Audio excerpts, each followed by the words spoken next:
to daily news, which is in Egypt, and Mayor News in Iran. So she's talking to us tonight on the Middle East, conflict and security, foreign policy challenges of the next government. Thank you. Okay, thank you very much indeed, Manda, for this very nice and generous introduction. I was actually very surprised as soon as I walked in. I thought that actually this is like a wedding. People just like cozying, sitting around, I don't know, round tables, and maybe in this nice and lovely, cozy environment. We really don't want to talk about the conflicts in the Middle East. Nonetheless, you were promised a lecture about the current issues in the Middle East and the implications of the current security challenges in the region for the UK, and certainly some of the foreign policy challenges that the next government may face in relation to the region. I'm seeing some familiar faces, some former students, but I think majority of people here are from the local community. Welcome to the University of Bradford, and I very much hope that you can actually attending the other 5 lectures which are going to take place within the next couple of weeks. Basically, I have a very challenging task ahead of me this evening. I was asked to kind of reflect upon British foreign policy in the region over the last 8 years, basically for the last 2 governments in power, and at the same time reflect on some of the current and future challenges. When you think about it, if you really want to do justice even to the history, let alone to talk about the current issues and the current challenges, you really need more than 1 hour. So you have to forgive me, I'm going to be very selective because I'm really limited by time, and hopefully some of the issues that I don't have time to deal with in the course of the next hour, we're going to kind of discuss them during the Q&A. Obviously, we really cannot talk about the Middle East, and we really cannot talk about British foreign policy in the region unless we really begin our discussion with what happened in Iraq in 2003. Okay, I always start my lectures about the kind of modern Middle East with a very key date, which in my opinion you really cannot understand the Middle East, and you really cannot understand what's happening right now in the region unless you have a deep understanding of what happened in 1979. In my opinion, 1979 was the first year of the 21st century.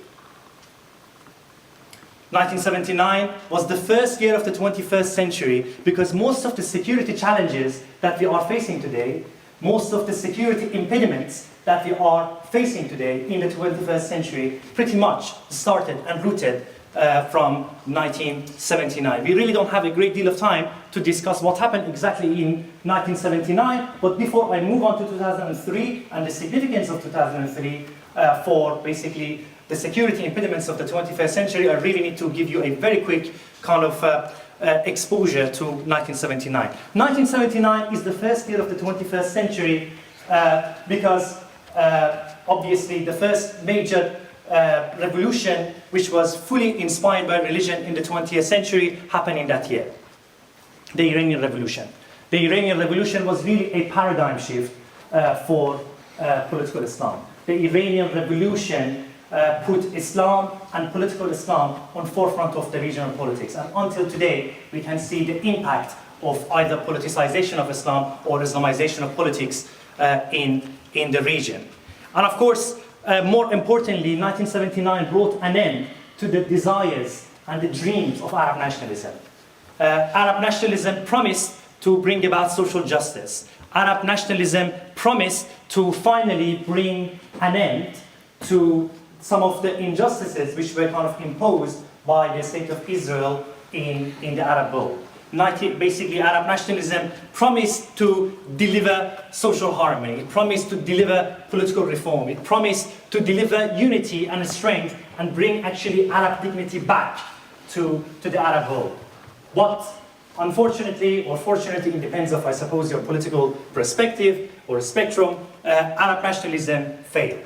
Arab nationalism failed, and the failure of Arab nationalism basically paved the way for the formation of a new force. A new force which actually could provide a very simple answer for a very difficult question. Unlike the complex discourses or the nationalistic or socialistic discourses of Arab nationalism, political Islam could provide a very simple answer for a very difficult question. Simply by claiming that actually Islam is the solution, Islam huwa al-hal, basically various Islamist forces could mobilize a lot of people, mobilize particularly people and segments of the society from,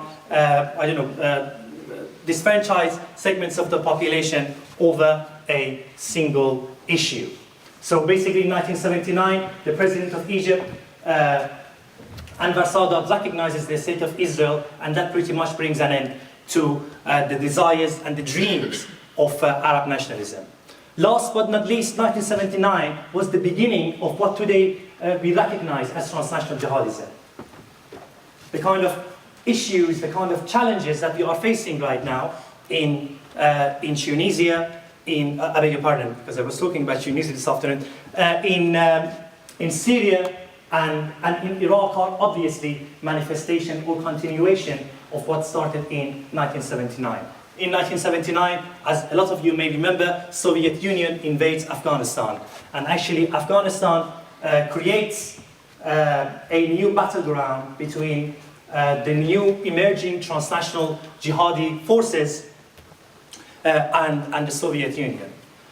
With the leadership of certain figures like President Zia of Pakistan, who played a very instrumental role to basically create the right mechanism and the right infrastructure for the training and for the recruitment and for the mobilization of various jihadi networks from across the Muslim world.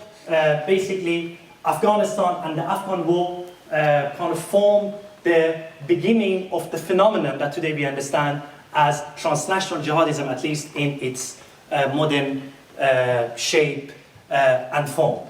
So if 1979 was the beginning of the 21st century, 2003 redefined the security challenges of our time. We really cannot understand, just in the same way that 1979 has a lot of significance to give us a better, deeper and profounder historical understanding about the region. We really cannot understand what's happening right now in Iraq and Syria and much of the region without understanding basically what happened in 2003. And this is very much related to some of the issues that I'm going to raise when it comes to dealing with current and future foreign policy challenges in the region. 2003 was important because the idea of the regime change in the region, the idea of the regime change that actually you can intervene in a sovereign country and get rid of the regime and replace it, with another puppet regime, was put into test, and it failed miserably. However, the failure of that kind of regime change project obviously had some kind of long-term consequences. It seemed that in 2003, a lot of policymakers who were actually devising and organizing and shaping policies in Iraq did not realize that certainly in much of the developing world, and particularly in the Middle East, there is no distinction between the state and regimes. What I try to say is, if you really try to dismantle the regimes, with it, you're going to dismantle the state. And in absence of the states, you're going to have chaos. You're going to have catastrophes that we have been seeing pretty much since 2003 in Iraq and right now in Syria. So basically the intention was to change the regime in 2003, but the change of the regime led to the collapse of the state. And it seemed that actually the policymakers at the time, the coalition forces, obviously led by United States and Britain, and I know these policies were primarily led by United States. Britain actually only had a secondary role, but nonetheless, Britain was actually part of the picture. Soon after the so-called fall of Baghdad, the Americans decided to dismantle the American military. What happens when you're going to make 400,000 young military officers unemployed? And to make the situation slightly worse, what's going to happen when you're going to make 400,000 military officers unemployed and angry and hungry, despite the fact that actually these people who just lost their jobs, they also have access to weapons?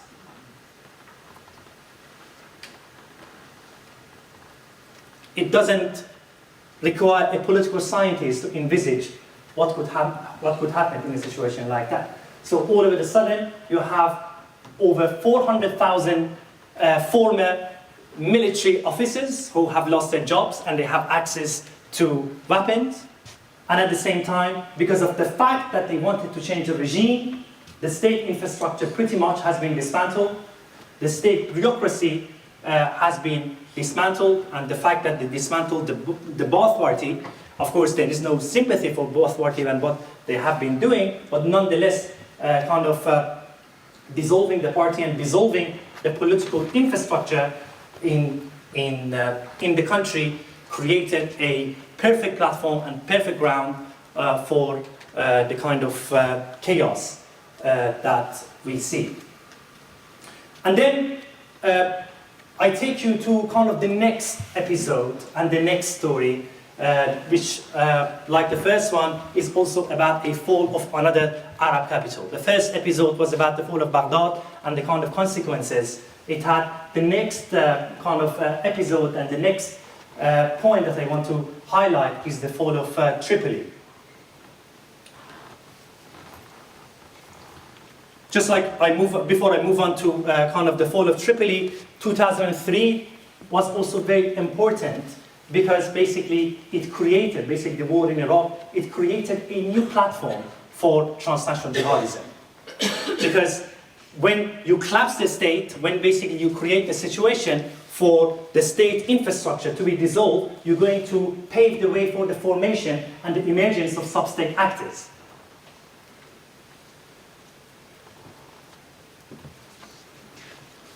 So instead of having a central authority or central government, basically 2003 paved the way for the formation and the emergence, rather, of sub-state actors, and basically created a new platform for the continuation of transnational jihadism.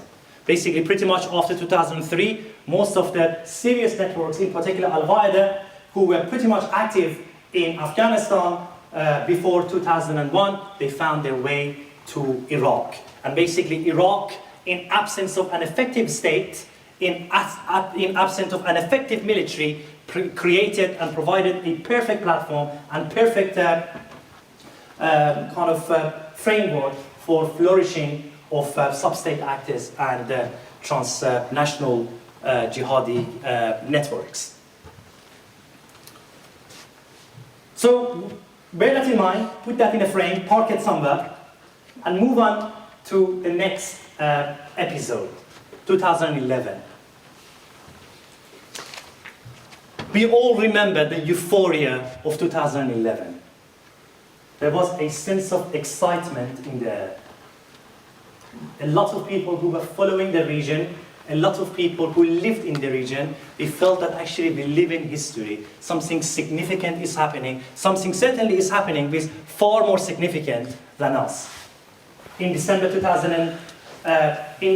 of December 2010, a young Tunisian man in a remote Tunisian town sets himself on fire to protest against kind of the authorities who have confiscated his goods.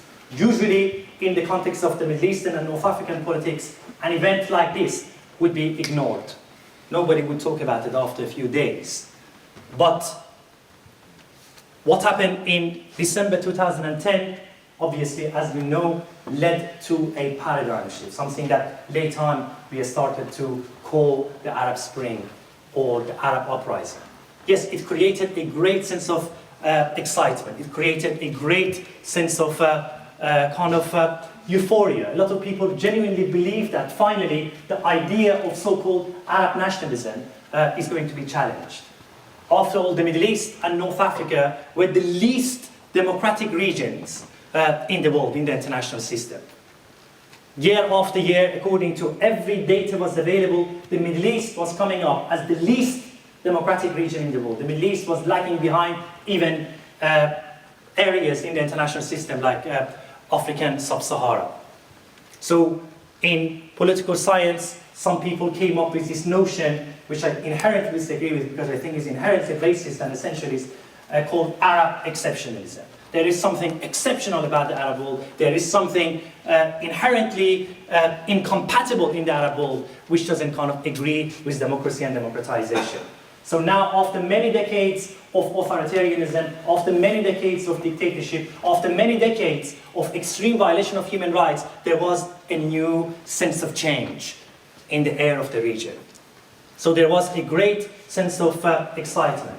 But very soon, we realized that a lot of the expectations that people had in mind sadly did not materialize and actually could not deliver what a lot of people had in mind. But I'm not really here to talk about kind of the nitty and gritty of the Arab Spring and why the Arab Spring went wrong, but I want to kind of link it to what happened in Libya. Because just in the same way that Iraq is extremely important to shape our understanding of what's happening right now in Syria and obviously in Iraq itself, Libya, and what's happening in Libya as the result of the so-called Arab uprising and Arab Spring is extremely important. Yes, there was the sense of euphoria, and a lot of us, including a lot of people in the region, felt that genuinely something is changing, something is about to change in the region. Very soon, the peaceful protests in the region led to violent and bloody revolutions, and in some cases, as we will talk about in a bit, led to civil wars. In the case of Libya, the Western actors were extremely quick to react when kind of gradually the peaceful protests in Benghazi led to a bloody conflict and eventually led to a civil war. Western actors actually became extremely alert to the situation and they decided to intervene. It sounds again like another familiar story, humanitarian intervention. Let's intervene and let's kind of prevent another humanitarian disaster. It was exactly around this time, I think. It was 19th of March 2011 when NATO, United Nations passed a resolution of 1973, I think, if I'm not mistaken, which kind of legitimized the use of force against Gaddafi and in order to kind of maintain peace in the country. And very quickly, United Kingdom and France, of course with the involvement of other 19 countries, primarily European and Western countries, kind of started their military operation. And I think it was by October of the same year that finally the regime of Gaddafi came to an end. I had a very interesting picture here. I wish I could actually share it with you, but Prezi did let me down when David Cameron and President Sarkozy of France are in Tripoli and they are treated as actually revolutionary heroes. They brought about the change and actually they paved the way for this incredible transition. Now the regime of Gaddafi was down and actually the new dawn has started. The new age of democracy and respect for human rights. And actually it was just like unbelievable to witness that day. And I'm sure even if you go on YouTube right now, you find a lot of clips. The way in which Cameron and Sarkozy were treated in Tripoli was absolutely fascinating. And of course, we still believe that actually, yes, maybe this is the beginning for a new era. But only today, probably some of you heard the news what happened in Tunisia when about 8 people were killed, at least until when I left the office, and a few people have been taken as hostage. And of course, it would be extremely naive to assume that what happened today in Tunisia happened in a historical vacuum. It happened in a vacuum of the Tunisia as an independent nation state. right now, because of what happened, because of the collapse of the state infrastructure and because of the collapse of the military infrastructure in Libya, right now we have two governments and we have over 1,700 militia groups who are controlling Libya. Can you imagine? 1,700 warlords and at least two official or semi-official governments. So once again, the intervention, the British and French and NATO involvement, intentionally or unintentionally, kind of paved the way for security vacuum and a failed state. And of course, a lot of people who have been following the situation in Libya would agree with me that actually the Libyan conflict and the kind of security vacuum which was created in Libya created a new catalyst for the conflict in Syria.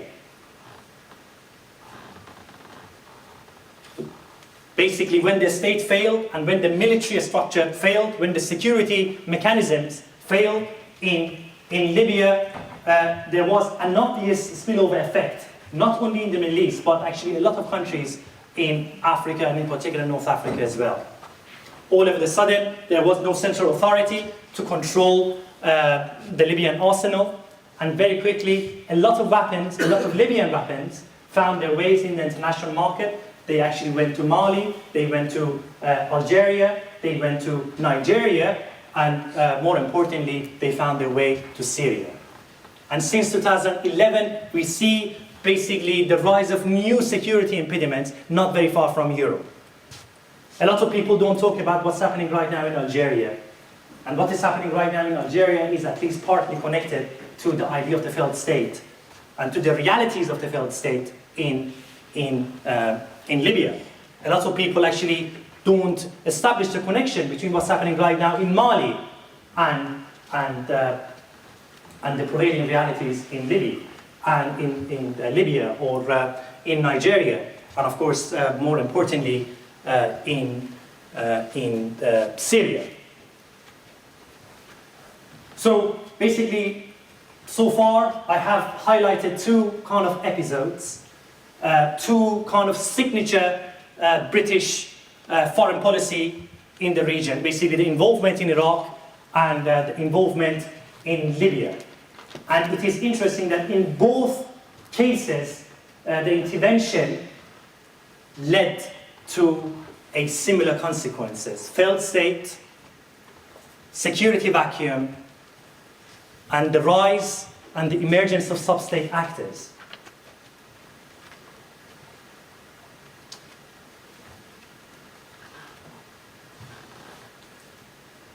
The next, obviously, episode, which I'm not going to talk a lot about, because this has been debated a lot, is obviously the involvement, at least in the earlier stages of the conflict.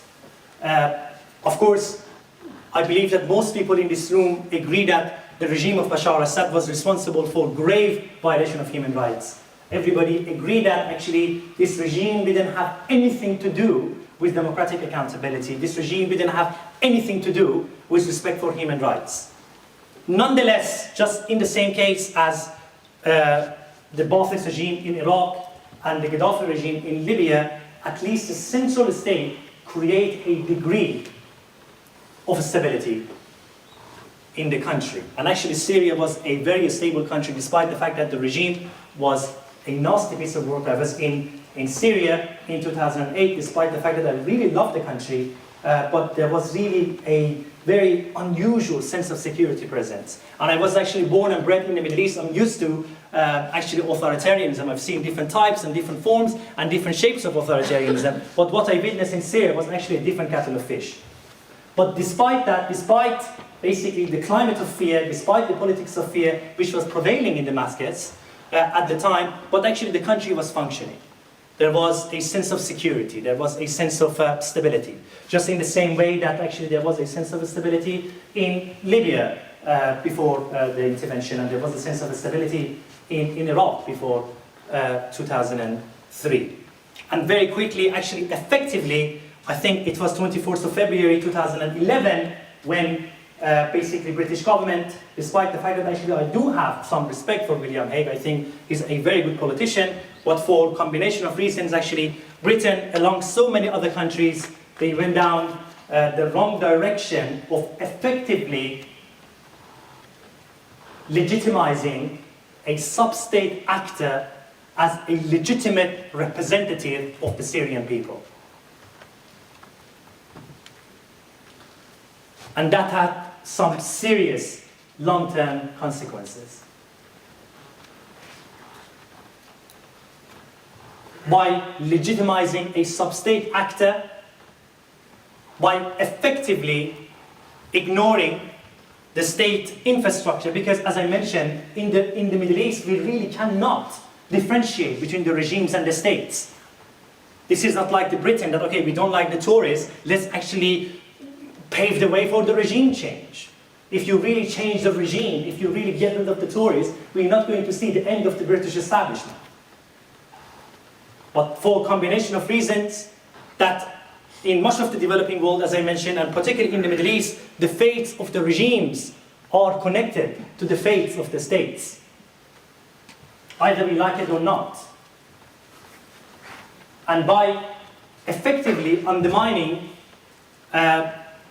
the state, as much as we dislike that state, as much as we all know and agree that actually that state was responsible for extreme violation of human rights, and we all knew that the kind of atrocities were kind of taking place in the country, nonetheless, basically the British involvement and the involvement of the Western powers plus some other actors in the region, in a way, paved the way for the rise of sub-state actors in the region. And effectively Syria turned to a battleground for proxy war in the region. It became, as you know, a battleground for regional competition between Iran, Saudi Arabia, Turkey, Qatar, and so on. And actually the rest of it is still ongoing.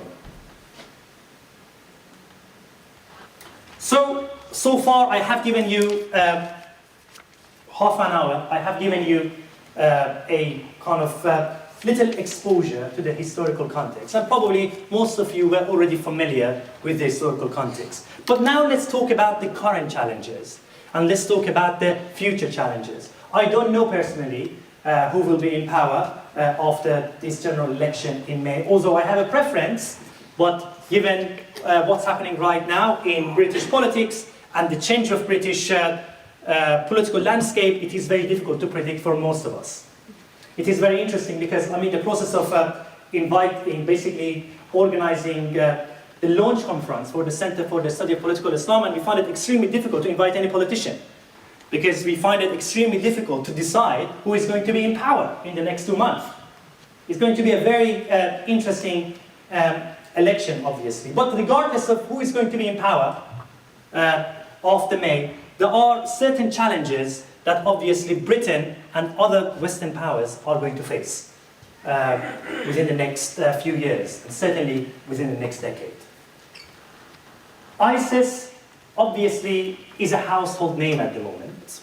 A lot of people are talking about it, a lot of people know about it. It certainly has been able to turn itself to one of the most successful brands in the world of terrorism. Over the last year or so, certainly since June 2014, ISIS has kind of portrayed this image, this myth of invincibility.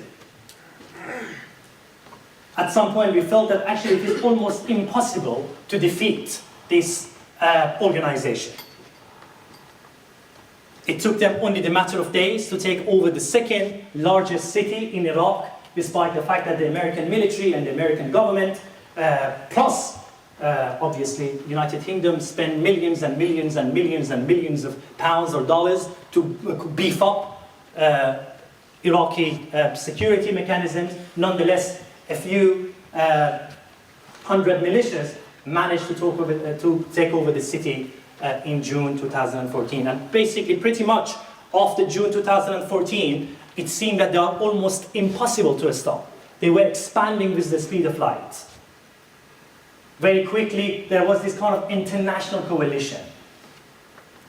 Dozens and dozens of states, including the world's only superpower, the United States, got actually actively involved to undermine the rise of ISIS, to undermine, I don't know, the rise of the Islamic State and the Khilafah. Now, finally, the myth of invincibility is being challenged. Finally, ISIS is on retreat. But now this is when the conversation becomes more interesting. Yes, ISIS is on retreat at the moment. ISIS is finally on defensive. But is this really a good news for the West?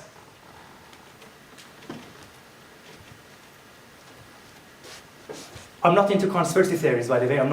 I know some of you now thinking, oh my God, I'm going to come up or offer a very interesting narrative. No, actually, this is a very simple calculation. In my opinion, actually, the situation has reached a point right now in Iraq, and certainly in Syria. It doesn't matter what you do, and it doesn't matter what happens, it will have some actually long-term consequences. If you don't do anything against ISIS, obviously it's going to fundamentally change and challenge the security dynamics and the security parameters of the region, and with it, the global security at large. And if you challenge it, it's going to actually pave the way for some other consequences. And these are some of the consequences, sadly, a lot of people don't talk about in the mainstream media and certainly among the policymaking cycles. Until now, a lot of politicians are obsessively insisting to analyze the particularities of this organization, ISIS, through the lenses of Al-Qaeda. For about so many years, Al-Qaeda was basically our frame of reference. Al-Qaeda, certainly from 2001 onwards, shaped basically our understanding of modern terrorism. And of course, the rise of ISIS was so sudden and so unexpected that actually, even until now, there are certainly some people in the policymaking circles who try to kind of analyze the rise of ISIS through the lenses of Al-Qaeda. But Al-Qaeda and ISIS are two very, very, very different entities. Despite the fact that, basically, as you know, ISIS came to an existence as an offshoot of Al-Qaeda. Nonetheless, by February 2014, ISIS became everything that Al-Qaeda was not, and Al-Qaeda was everything that ISIS did not want to be. ISIS and Al-Qaeda don't have anything in common in terms of the ground strategies and the ground picture. Yes, of course, there are some commonalities, but they are very different. And unless we appreciate these differences, the security impediments are going to be much graver. I think the current retreat in Iraq inevitably is going to pave the way for Al-Qaedaization of the Islamic State. What do I mean by this?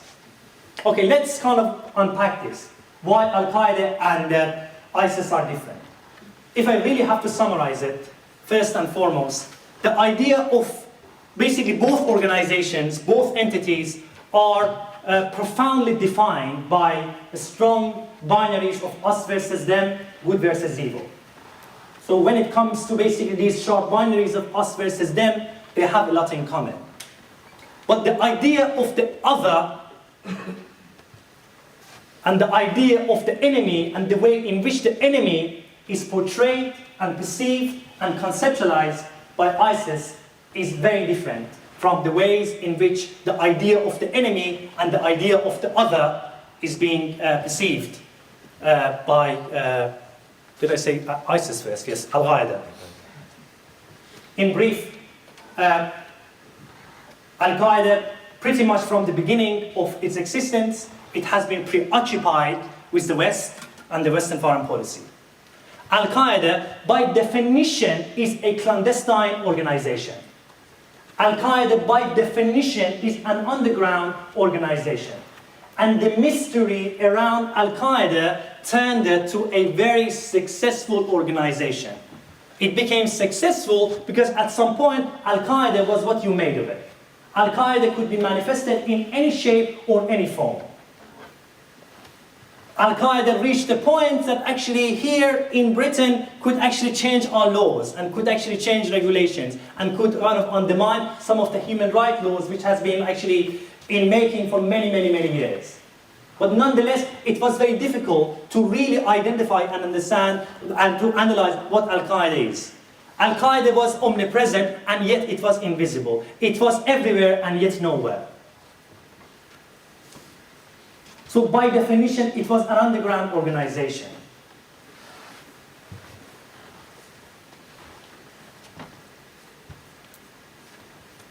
Al-Qaeda never showed any interest whatsoever to control territory. The main obsession for Al-Qaeda were some of the issues that were also the source of obsession for other Islamist networks throughout the 20th century. Arab-Israeli conflict, American presence in the Arabian Peninsula, American invasion of Muslim countries, Western foreign policy in the Muslim world.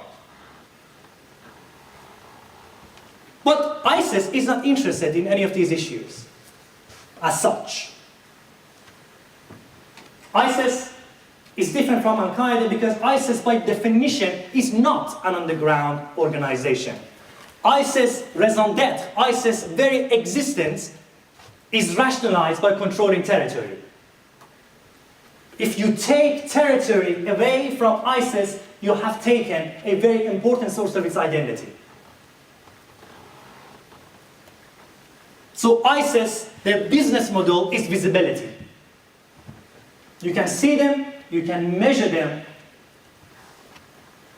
and their actually physical presence is known to everyone. Fundamentally different from Al-Qaeda. And the idea of other and the idea of the enemy is again very different from Al-Qaeda. They're not as obsessed about Western foreign policy.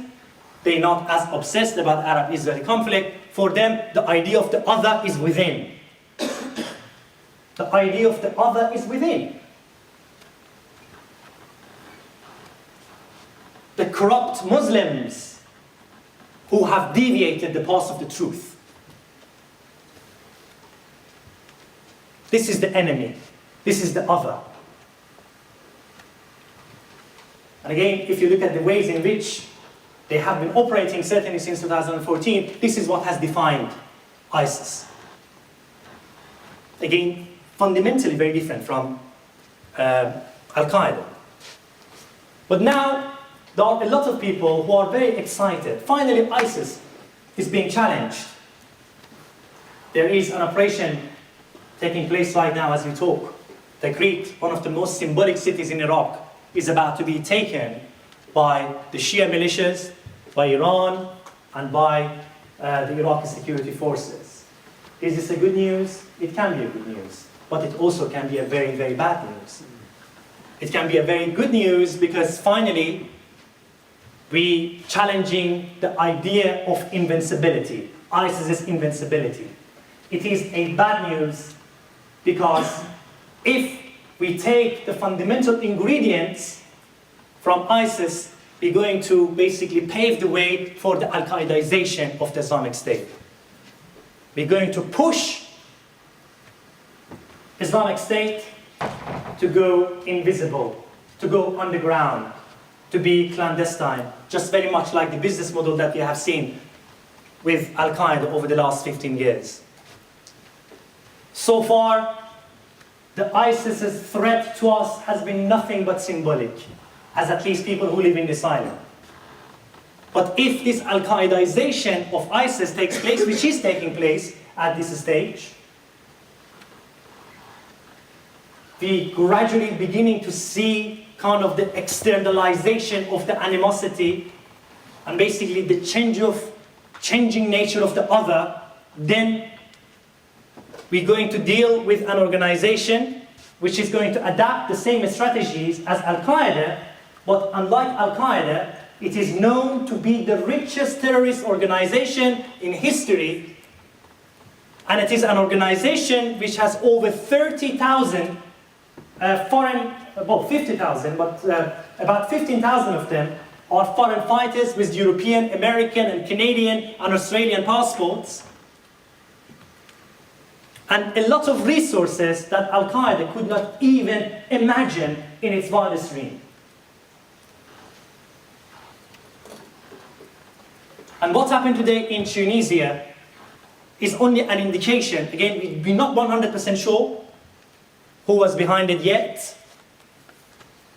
But I think that the nature of the other is changing. As ISIS is retreating, as ISIS is losing territory, as ISIS is losing its image of invincibility, this Al-Qaedaization is going to take place. And once basically the process is complete, then whoever is in charge after May is going to have a very, very, very difficult task to maintain safety and security.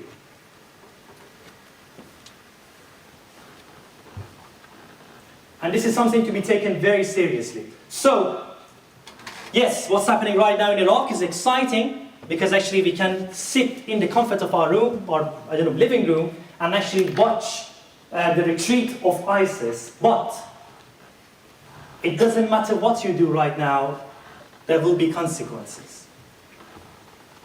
If you leave them alone, there will be consequences. If you don't leave them alone, there will be consequences.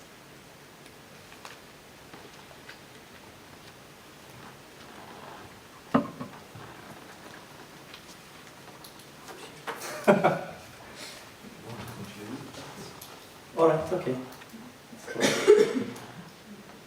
And last but not least, another important factor that I need to talk about before I bring this one in is something that a lot of us simply don't think about when we try to analyze the security challenges in the Middle East. If I ask some of you, what paved the way to, I don't know, the Arab uprising? What paved the way to the Syrian conflict, the Syrian civil war, which is truly the human tragedy of our time? Of course, like a lot of political scientists, you are very quick to come up with various explanations. Yes, it was because of authoritarianism. It was because of, obviously, the lack of social justice. It was because of discrimination. It was because of the corrupt political system. Obviously, we had political corruption in the region for a very long time. But there was something very distinct. There was something very different about what has been happening over the last few years. And this is something that actually whoever is in government has to think about, because in my opinion, this is going to be the real challenge, in addition to what I just described about ISIS, and this is going to stay with us, not only in our lifetime, but in our children's lifetime, and their children's children, and etc. And that is, I suppose you were not expecting me to talk about this tonight, and that is the issue of climate and environment in the Middle East. The Syrian conflict, one of the main catalysts in Syria, in my opinion, wasn't the catalyst for the civil war and the conflict and basically the human tragedy that we see at the moment, wasn't necessarily because of political corruption or authoritarianism or disrespect for human rights. Of course, these factors were important, but what really created the necessary situation for that level of explosion was the kind of environmental crisis that Syria was going through from 2006 to 2011. And this is something that, again, a lot of people don't talk about and don't even acknowledge. Before 2011, 3 million people in Syria were pushed to food insecurity. One of the nastiest droughts in the history of Syria pushed 3 million people from countryside to the urban centers. 3 million people who were hungry, 3 million people who were angry, 3 million people who lost their livelihood they lost everything they had, and at the same time, they blamed the regime who could not do anything about it. Of course, there was a great deal of mismanagement, environmental mismanagement in Syria, but there was a limit to what the Syrian government could do.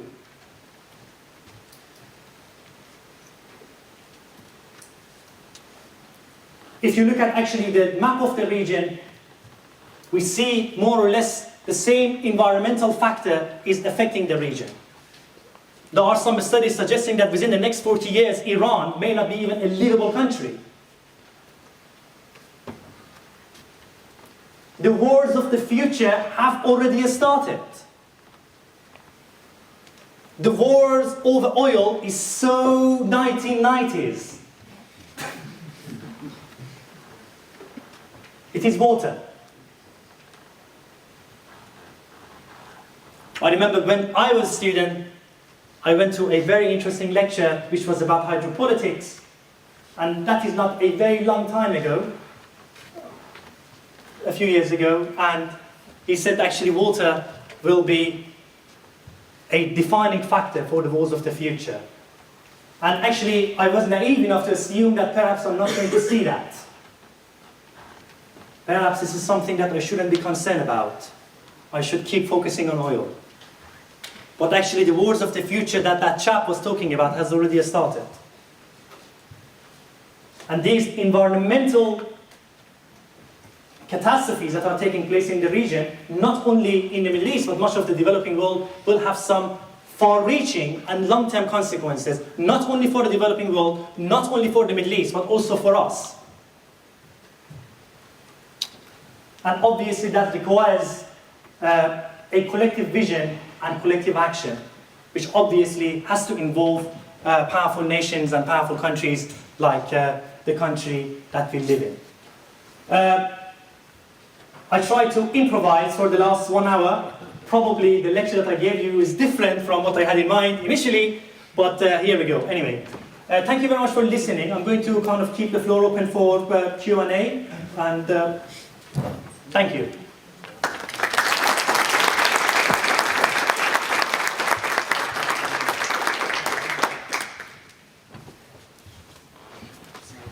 Oh well, I'm sure I hope I can project, you can hear me. Just like to thank Afshin very much indeed for a fascinating but also very sobering insight into the contemporary politics of the Middle East and the challenges, well, that face all of us, frankly, not just the government that may or may not be elected on the 7th of May. But as Afshin said, let's open the floor to questions. We've got half an hour basically. So the first question? Yes. Go on. Hi there, good evening. Thanks for that, it was really interesting. Netanyahu got re-elected today, based on all this. And what's the UK's take on that, do you think? And can you imagine ISIS taking over the rest of Syria? What are the Israelis going to do about it? What, Israel? What will the Israelis do in the next couple of years? What do you think they'll do? And how do you think the UK and the EU will approach this? Managing the Israeli right and also managing the displacement of 9 million Syrians. Interesting question. Do you want a long answer or a short answer? 2 minutes? Sure. Immediate side. You only have 2 choices. So. Today's election in Israel, is that a game changer? I don't. UK?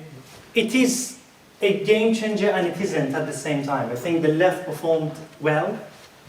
Of course, it could be better, but they performed better than last time, I think.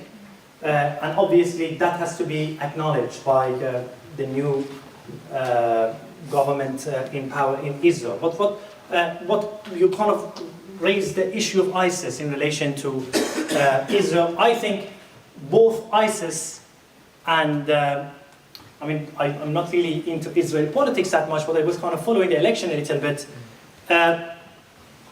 If you look at kind of the key factors that really define Netanyahu's electoral campaign, there were 2 things. primarily the politics of fear defined by Iran and basically the rise of Islamic terrorism. ISIS has been a very good news in many ways for a lot of authoritarian countries in the region. It has been a very good news for Egypt, it has been a very good news for Jordan, it has been very good news for a lot of countries that until recently they had to face with the hassles of the Arab Spring and the idea of democratization and the idea of respect for human rights. Basically, ISIS created a new platform for re-securitization of political dynamics in the region. Of course, some people may argue that Israel is not an authoritarian state, but it is a very problematic state. Maybe it is a flawed democracy, and this is actually open to discussion. It depends what kind of political persuasion you belong. But nonetheless, I think ISIS has been also a very good news for Netanyahu. Basically, it helped him to kind of manifest and project this politics of fear that in this climate of instability, in this climate of insecurity, when you have the rise of Iran and the world is actually getting more agreeable to Iran, and at the same time you have the rise of Islamic State, you need a strong man. And I'm the man who is going to actually protect the nation, and I'm the man who is going to be trusted, particularly when it comes to security. So definitely ISIS, just in the same way that has been a very good news for other Arab authoritarian states in the region, it also has been a good news for Israel. But what is going to be a game changer for Israel, in my opinion, is not ISIS, is basically the fate of the talks between Iran and 1+5. And it seems that, of course, there is no certainty about this, it seems that actually there is some progress and there is a possibility that they're finally going to reach an agreement. If that happens, in my opinion, it's going to actually, I wouldn't say a paradigm shift, but it's going to kind of pave the way for a very serious kind of change, geopolitical change in the region. Because For the better? not necessarily, because if there is a even symbolic rapprochement between Tehran and Washington, as a Saudi official said only yesterday, that actually we're going to have the beginning of a new nuclear arm race in the region. We're going to have the rise of the so-called Sunni crescent. We may actually see that, and we have been seeing that anyway over the last few years, Tel Aviv getting closer and closer to Riyadh because they both feel more insecure in relation to Tehran. And we also may see a more assertive role of Turkey in the region in order to kind of constitute a balance of power against Tehran. Yes, another question on the floor. Yes.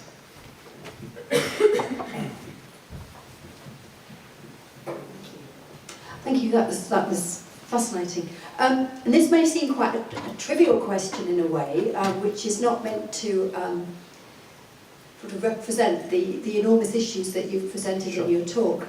But I was very struck when you said that ISIS was the most successful brand of terrorism, or of terrorist groups.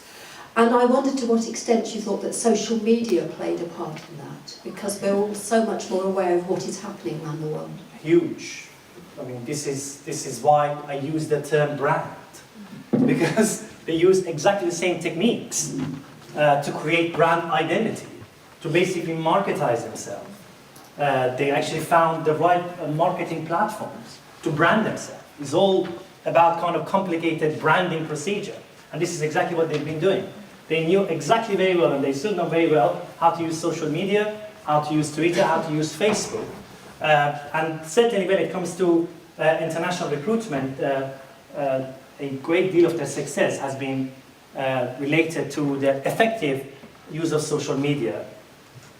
In addition to other resources that they have been able to have access to that other terrorist organization that never ever could even dream of. I mean, of course, we never ever can know for sure, but there are reports that right now ISIS has only $1 million a day income from selling oil in the international black market. $1 million a day. That is only one aspect of their kind of very complicated economic infrastructure. So they have a lot of resources that Al-Qaeda never could even dream of. And actually they put it into a good use when it comes to marketing and branding and making himself appealing for people who are attentive to that sort of things. Another question? Yes, Ali.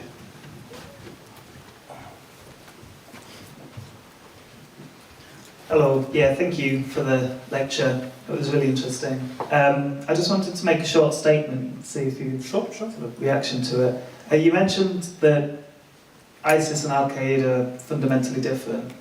ISIS is more concentrated on the enemy within, whereas they do still... ISIS is concentrated on the enemy within. Yes, yes. Whereas they are still, I think it's apparent to most of us, aggressively anti-Western.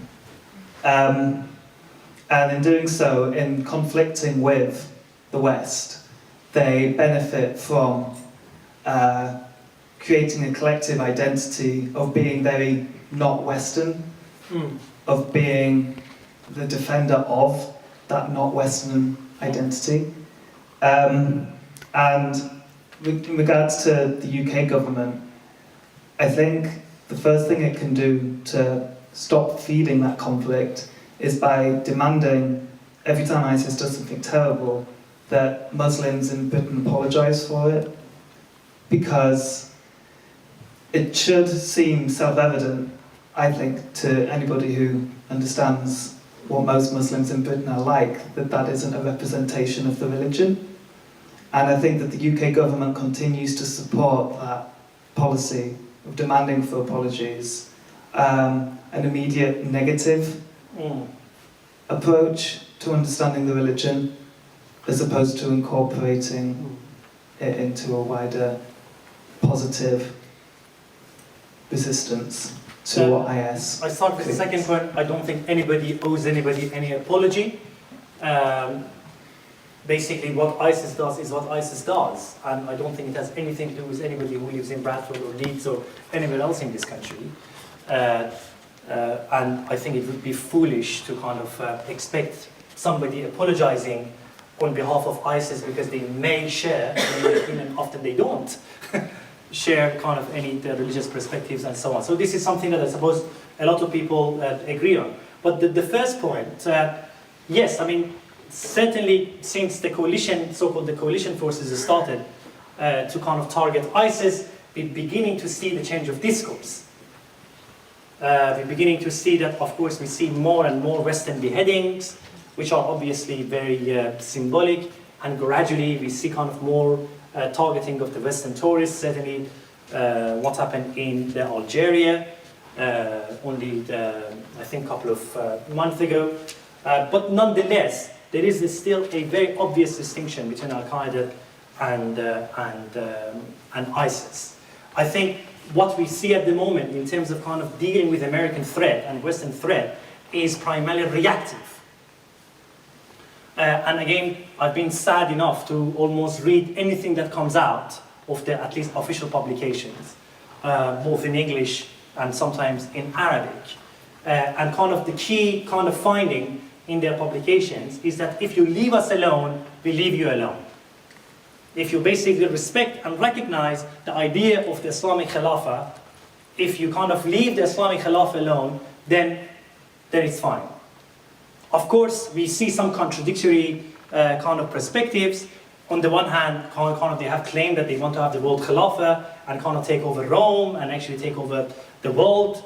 And on the other hand, if you look at the official publications, at least certainly in English, and actually they do actually publish regularly, you can find a lot of them online, but just be careful, because you may have somebody knocking on your door late at night. But nonetheless, they are available. That you see that actually the real source of animosity is not necessarily against the West. Of course, it is going towards that direction, and this is what I'm calling Al-Qaedaization of the Islamic State. This has been happening for a long time now, and certainly if the Takrit goes, if the territory that they control in Iraq goes, certainly we're going to see more of it. You're going to see more animosity, and you're going to see more targeting of Westerners and so on. But nonetheless, if you look at kind of the foundational ideology, you see some actually differences.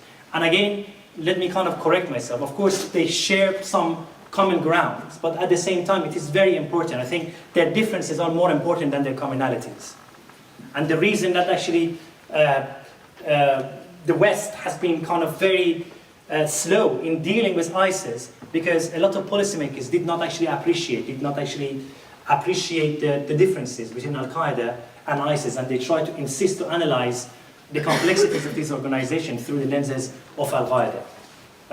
There are commonalities, but their differences are more important than their commonalities. Oh, sorry, I'm No, doing it. Forgive me, don't sorry. mind at all, no, please.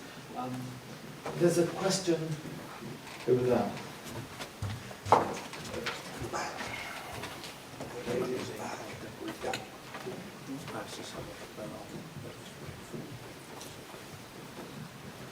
Hi, thanks.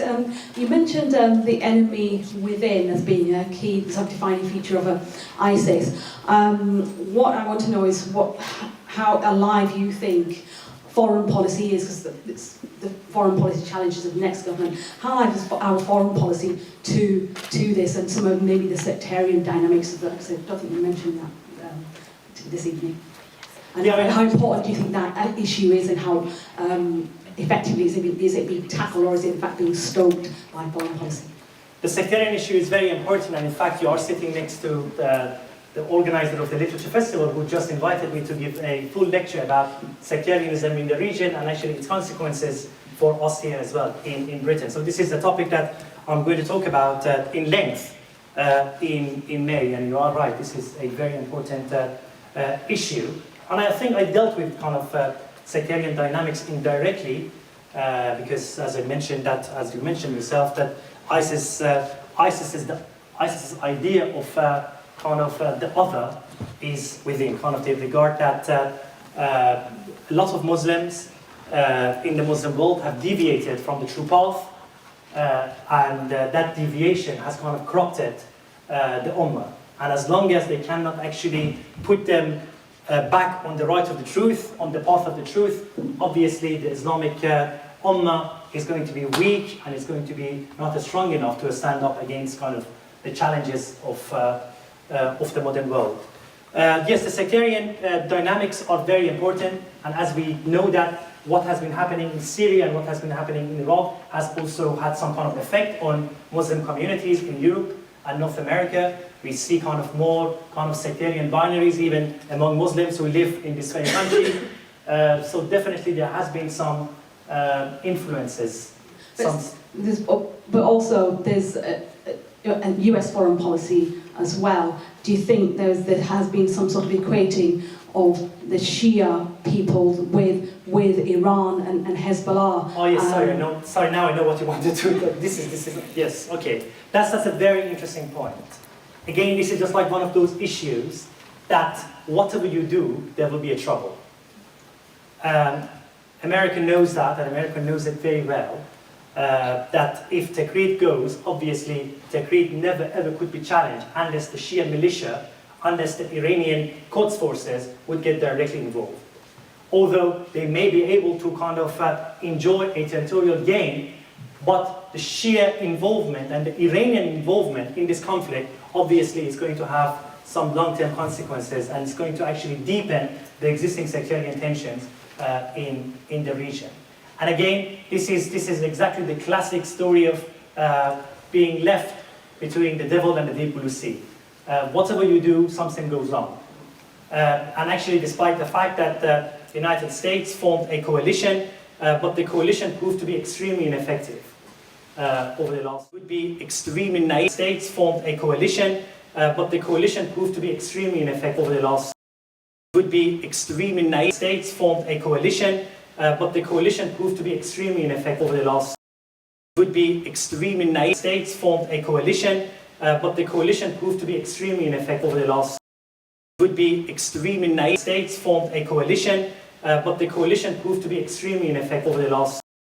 Would be extremely naive. States formed a coalition, but the coalition proved to be extremely ineffective. Would be extremely naive. States formed a coalition, but the coalition over the last. Proved to be extremely ineffective. Would be extremely naive, but the coalition over the last. states formed a coalition proved to be extremely ineffective. Would be extreme in name, but the coalition over the last states formed a coalition proved to be extremely ineffective. Would be extreme in name, but the coalition over the last states formed a coalition proved to be extremely ineffective. But the coalition over the last states formed a coalition proved to be extremely ineffective. But the coalition over the last would be extreme in name. States formed a coalition proved to be extremely ineffective. But the coalition over the last would be extreme in name. States formed a coalition proved to be extremely ineffective. But the coalition over the last would be extreme in name. States formed a coalition proved to be extremely ineffective. But the coalition over the last would be extreme in name. But the coalition over the last would be extreme in name. But the coalition proved to be extremely ineffective over the last would be extreme in name. But the coalition states formed a coalition proved to be extremely ineffective over the last would be extreme in name. But the coalition states formed a coalition proved to be extremely ineffective over the last would be extreme in name. But the coalition states formed a coalition proved to be extremely ineffective. Would be extreme in name. But the coalition states formed a coalition proved to be extremely ineffective. Would be extreme in name. But the coalition states formed a coalition proved to be extremely ineffective. Would be extreme in name. But the coalition states formed a coalition proved to be extremely ineffective over the last but the coalition states formed a coalition proved to be extremely ineffective over the last but the coalition states formed a coalition proved to be extremely ineffective. Would be extreme in name. But the coalition states formed a coalition proved to be extremely ineffective over the last would be extreme in name. But the coalition states formed a coalition proved to be extremely ineffective over the last would be extreme in name. But the coalition states formed a coalition proved to be extremely ineffective over the last but the coalition states formed a coalition proved to be extremely ineffective over the last but the coalition states formed a coalition proved to be extremely ineffective over the last but the coalition states formed a coalition proved to be extremely ineffective over the last but the coalition states formed a coalition proved to be extremely ineffective over the last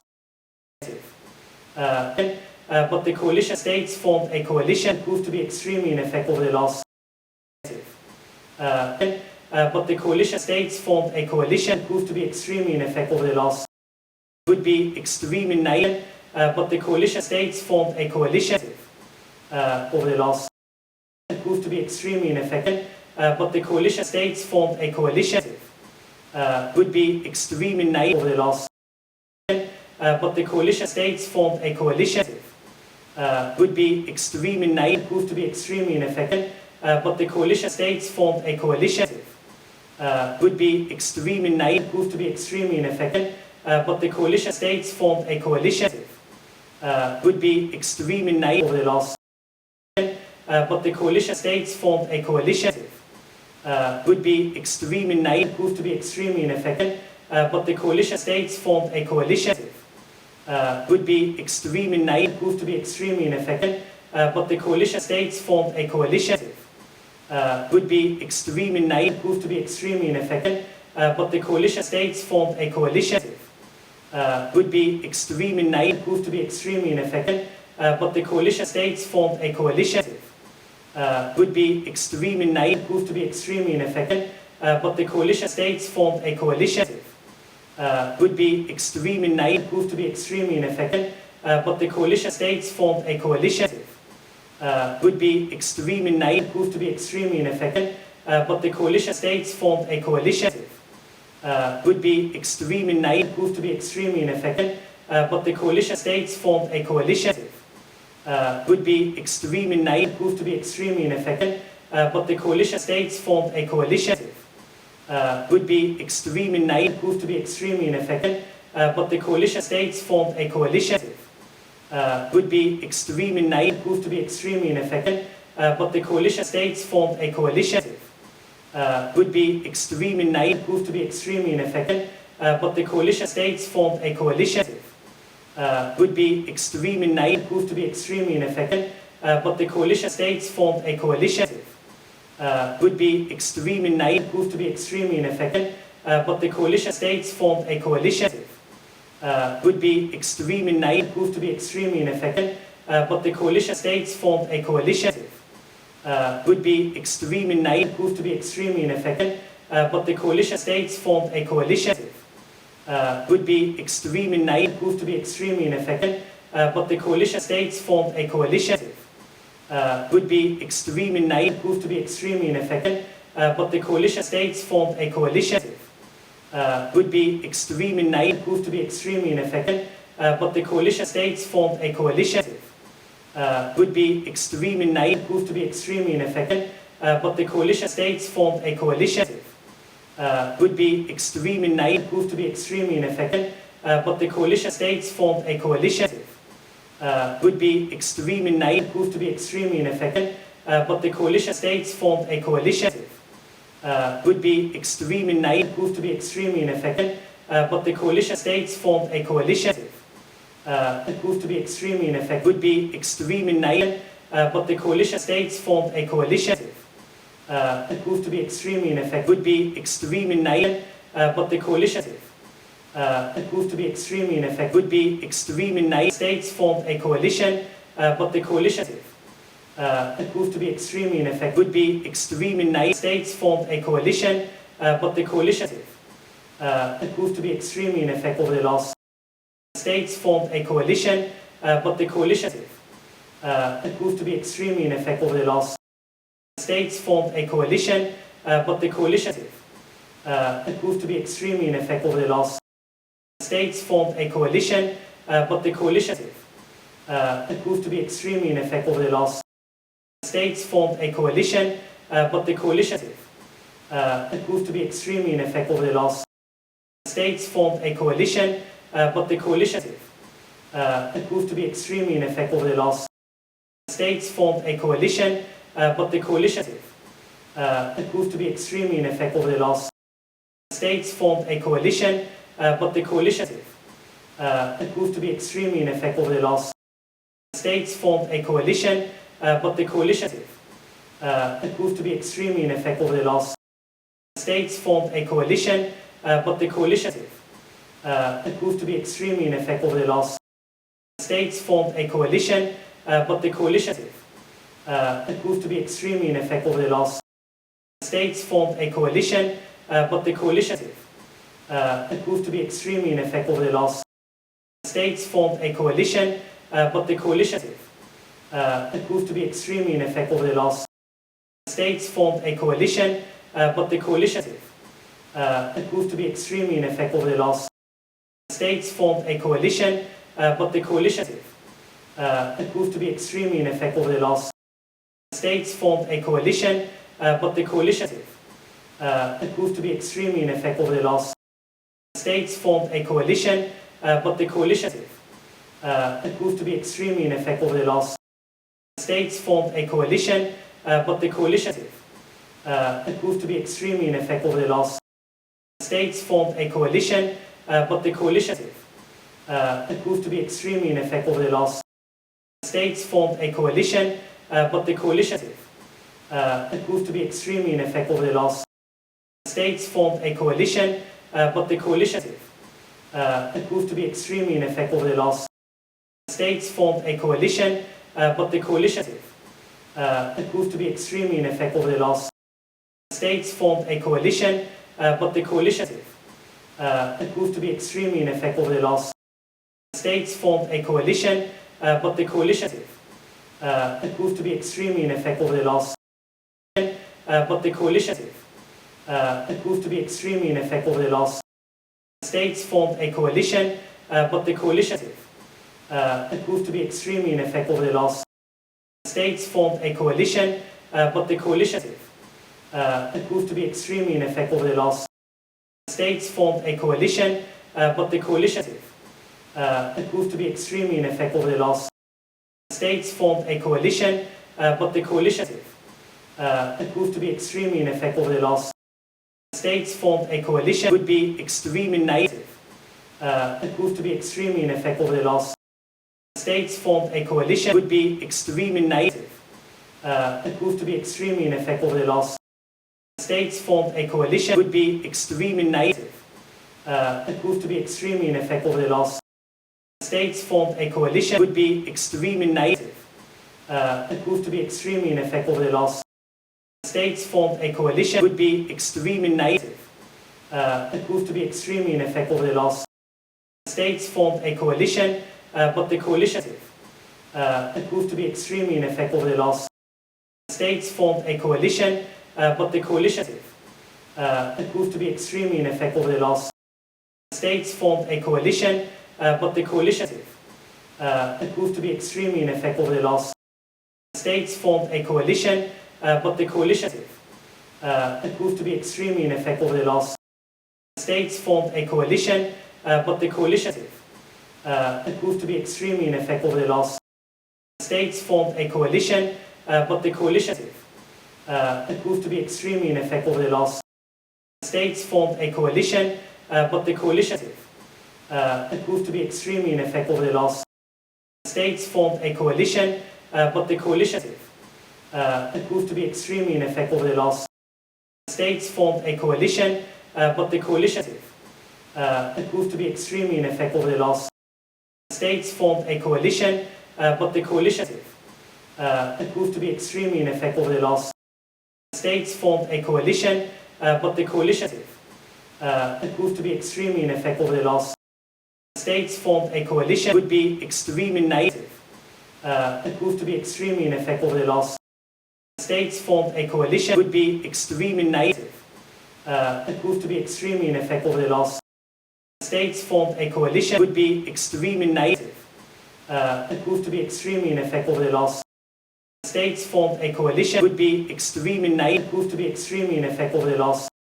States formed a coalition would be extremely negative. Proved to be extremely ineffective over the last.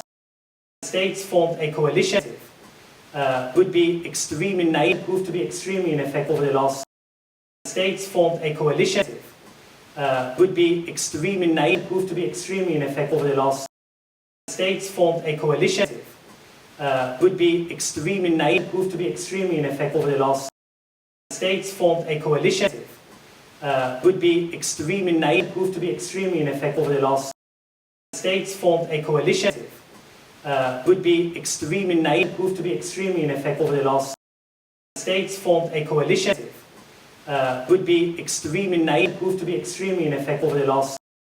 States formed a coalition would be extremely negative. Proved to be extremely ineffective over the last. States formed a coalition would be extremely negative. Proved to be extremely ineffective over the last. States formed a coalition would be extremely negative. Proved to be extremely ineffective over the last. States formed a coalition would be extremely negative. Proved to be extremely ineffective over the last. States formed a coalition would be extremely negative. Proved to be extremely ineffective over the last. States formed a coalition would be extremely negative. Proved to be extremely ineffective over the last. States formed a coalition would be extremely negative. Proved to be extremely ineffective over the last. States formed a coalition would be extremely negative. Proved to be extremely ineffective over the last. States formed a coalition would be extremely negative. Proved to be extremely ineffective over the last. Would be extremely negative. States formed a coalition. Proved to be extremely ineffective over the last. Would be extremely negative. States formed a coalition over the last. It proved to be extremely ineffective. Would be extremely negative. States formed a coalition over the last. It proved to be extremely ineffective. Would be extremely negative. States formed a coalition over the last. It proved to be extremely ineffective. Would be extremely negative. States formed a coalition over the last. It proved to be extremely ineffective. Would be extremely negative. States formed a coalition over the last. It proved to be extremely ineffective. Would be extremely negative. States formed a coalition over the last. It proved to be extremely ineffective. Would be extremely negative. States formed a coalition over the last. It proved to be extremely ineffective. Would be extremely negative. States formed a coalition over the last. It proved to be extremely ineffective. would be extremely naive. States formed a coalition over the last proved to be extremely ineffective. Would be extremely naive. States formed a coalition over the last proved to be extremely ineffective. Would be extremely naive. States formed a coalition over the last proved to be extremely ineffective. Would be extremely naive. States formed a coalition over the last proved to be extremely ineffective. Would be extremely naive. States formed a coalition over the last proved to be extremely ineffective. Would be extremely naive. States formed a coalition over the last proved to be extremely ineffective. States formed a coalition over the last proved to be extremely ineffective. Would be extremely naive. States formed a coalition over the last proved to be extremely ineffective. Would be extremely naive. States formed a coalition over the last proved to be extremely ineffective. Would be extremely naive. States formed a coalition over the last proved to be extremely ineffective.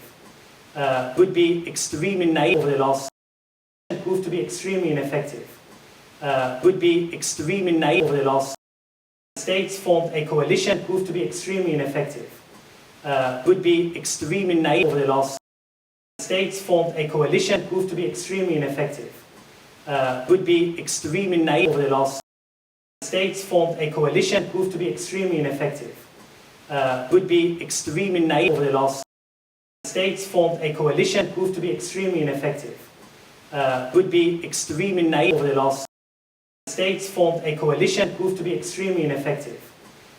Would be extremely naive over the last states formed a coalition proved to be extremely ineffective. Would be extremely naive over the last states formed a coalition proved to be extremely ineffective. Would be extremely naive over the last states formed a coalition proved to be extremely ineffective. Would be extremely naive over the last states formed a coalition proved to be extremely ineffective. Would be extremely naive. States formed a coalition proved to be extremely ineffective over the last. Would be extremely naive. States formed a coalition proved to be extremely ineffective. Would be extremely naive. Over the last. States formed a coalition proved to be extremely ineffective. Would be extremely naive. Over the last.